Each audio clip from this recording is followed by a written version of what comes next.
To peak or not to peak? The age-old question that has been keeping gamers thinking for years now. I mean, we want to have peaker's advantage, but we also want to make sure that we're not over-peaking. So how do we find that balance? What's going on, ProGuides fam? I'm Kangas, and today I'm talking about peaking versus holding angles, when you should do which, and also why. It's honestly one of the most important questions that Counter-Strike has to offer, and whether you do it right or wrong is ultimately going to decide a lot of your CT side success. So without wasting any more time, hit that sub button, and let's get into it. In order to fully grasp how or why you should be peaking, or just straight up holding, there's a few concepts that you need to understand first. Firstly, peaker's advantage. In online multiplayer games like Counter-Strike, where when you come around the corner, you can shoot pretty much immediately and there's different levels of pings in play, there's usually this thing called peaker's advantage. And in the case of CSGO in particular, it is very, very present. What it basically comes down to is that when peaking in Counter-Strike, you have at the very least an advantage equal to the ping of your opponents, because that is the amount of delay that they have before they can see you on their screen, while you can start shooting them already. A lot of players think that the higher ping gives you more peaker's advantage, but that's not necessarily true, unless that high ping is on the side of your opponents. Just having high ping yourself is not really an advantage, it's even a disadvantage when you're holding, or generally just in most situations. Sure, because you have 100 ping, it does take 100 milliseconds longer before your opponent kills you on your screen, meaning you also have 100 milliseconds extra to hit your opponents on your screen, which might sound like an advantage, but in reality it's not. After all, you have to remember that the server won't agree with what's on your screen, and what the server says is final. Basically, no matter what happens in those extra 100 milliseconds, whether you hit an op shot, clean headshot, or even just whiff completely, it won't register on the server regardless, which usually results in people on high ping getting frustrated with bullets not registering and other network problems. On top of just ping though, peaker's advantage is a lot more, so not only do you get a 20 to 80 millisecond advantage depending on the ping of your opponents, but you also get something even more significant, and that is the element of surprise. Assuming you aren't very predictable, you should almost always have at least some element of surprise, as your opponents never know exactly when you'll peak, and sometimes you even get a great timing on them and a free kill because of it. You could in a way say that the element of surprise is the biggest part of peaker's advantage, but even without it, you should be able to win most of your duels assuming you're pre-aiming correctly, all because of those milliseconds of extra time.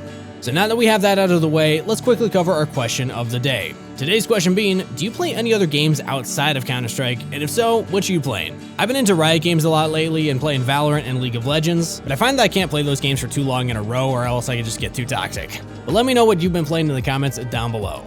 So another thing you have to know about though, aside from just that peaker's advantage exists, is how people clear their angles. When attacking or generally just pushing into an area, people have to worry about multiple angles. For example, if you take the Mirage site, you're pushing out ramp, you have to worry about somebody playing close ramp, then top stairs, then sandwich, then triple, then CT, then default, but also dark, and on top of balcony. Oh, and at the same time, there's a bunch more. Basically, you have to look everywhere.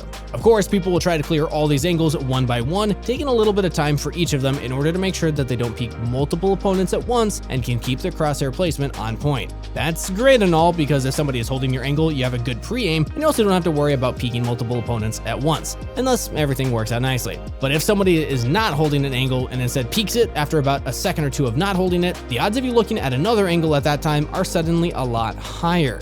Maybe you just cleared stairs, sandwich, and triple, and you're about to peek default until suddenly somebody peeks out from the corner of sandwich or dark and punishes you instantly. In a situation like that, there's really not a lot you could have done. You either have to hit a nice flick shot onto somebody that also has peaker's advantage, hold angles for quite a long time after you initially clear them, just in case somebody will swing out later, or get a few teammates to come with you to hold the angles that you're not watching. But honestly, none of those things are great options. The first one of hoping to hit a flick shot is just funny stupid. You're not going to be hitting that shot most of the time, and even if you are able to aim like that, as long as your opponent can shoot back as well, they should win that duel 10 out of 10 times. This makes the hoping to hit the flick shot the unsurprisingly worst option of the three. The second one of holding the angle after you peek, might work, but it does have the big downside of slowing your push tremendously, which may not be a problem at the start of rounds, but it will become that the longer the round goes on for. And on top of that, you also have to consider that it means you're going to be out in the open for large amounts of time at once, which is never great. The reason for that is if you're out in the open and somebody decides to throw a flashbang, you're going to end up being committed to a fight, completely blind with no way to fall back. Oh, and then I also didn't even mention how slowing it down that much could very well result in somebody rotating back into one of the angles that you cleared earlier, meaning that you're still pretty much dealing with the exact same problem. And then for the final manner of bringing the whole squad, well, yeah, that could work, but it does mean you're going to end up giving up a lot of map control. If you have, let's say, 3 players on ramp, it does mean that you're not going to have somebody palace, mid, or holding B. The reason that's bad is because you'll have to start worrying about even more angles again, or even a potential flank. And then again, you're also missing out on a lurking teammate of your own, making the backstab potential a lot less. And well, you guessed it, there's another catch. That's because even if you are willing to sacrifice all that map control and give up on a potential flank, which by the way is a great way to secure rounds and get free kills on rotators, it's still far from foolproof. Since the peeker's advantage is such a big deal, even if you have teammates behind you holding the angles that you can't, it's still pretty common for people playing unpeak repeak to kill at least one once they peek. If their crosshair placement is similarly good and they're fast on the trigger, taking one with them is usually the bare minimum, and sometimes it can even take a few more. So basically, even if you play it perfectly and your non-communicative solo queue teammates are playing flawlessly around you, which, probably won't happen already, then you still might get killed and go 1 for 1. Alright, so now that we know how people tend to peek and how there are some flaws there, plus the important factor of peeker's advantage, let's go over the main question of today's video, and that's peeking versus holding angles. When to do what? Well, first of all, let's talk about opping, because that's definitely the easiest to answer. Well, when it comes to opping, honestly, you can kind of throw out everything that we just talked about out the window. And that's because the op is just that powerful. The op's insane ability to one-shot at any range pretty much outdoes it, and provides an even bigger advantage on its own. Of course, if your pre-aim is clean and you run out looking for the op, you still have a decently good chance of at least one-tapping the op before it can shoot. But if it does come down to a spray battle, the rifle should basically never win. So when you're opping on defense, it's pretty simple. Just hold the angle as you would naturally and wait for somebody to run into you. Of course, you could hold slight off angles in order to catch your opponents off guard and allow you the time to hit the shot. The only time you might not actually hold the angle but instead play unpeak repeak is when you're expecting to get flash and are hoping to avoid it with timing. Of course, that's not everything you need to know about ops though, so if you'd like to get a much more in-depth guide, check out the Simple Master course over at our website. He's arguably the best player in the entire world to talk about that topic, so I'll leave it up to him. But for the rifles though, things are a lot more complicated. Generally, you don't want to be holding angles like you would with an op, meaning sitting stationary waiting for somebody to walk into your crosshair.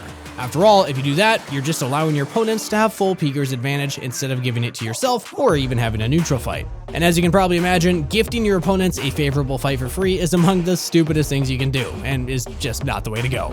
Of course, to make it easier to hold angles, you could pick up an op, but if you're insistent on rifling, you're gonna have to change it up a bit. As you probably already guessed, changing it up a bit means that you need to play that style that we talked about earlier, of unpeak, repeak. The reason that style is great is because, again, allows you to maximize your peeker's advantage and the ability to get timings, but it's also great to decide against a fight and instead use some utility, if it doesn't go your way immediately.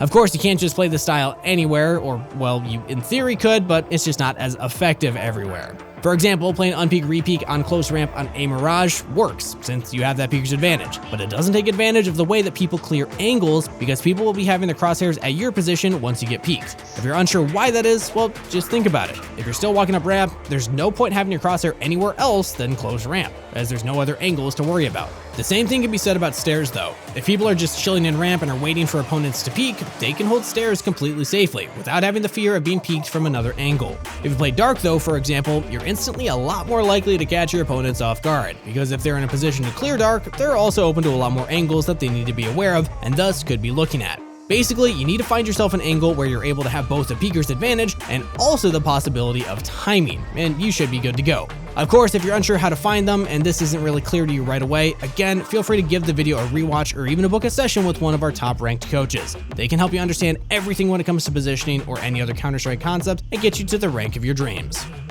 And there you have it, some of the general rules that you should follow when it comes to peeking versus holding an angle. This is by no means an exhaustive list of every single angle in the entire game, but hopefully you can go into your next game with a little more confidence that you know how to approach these angles. If you enjoyed the video or learned anything new, then make sure to leave a like and subscribe to the channel. And also go check out our website if you're interested in signing up with a coach. That's it for today though, so best of luck on the grind everybody, and I'll see you next time.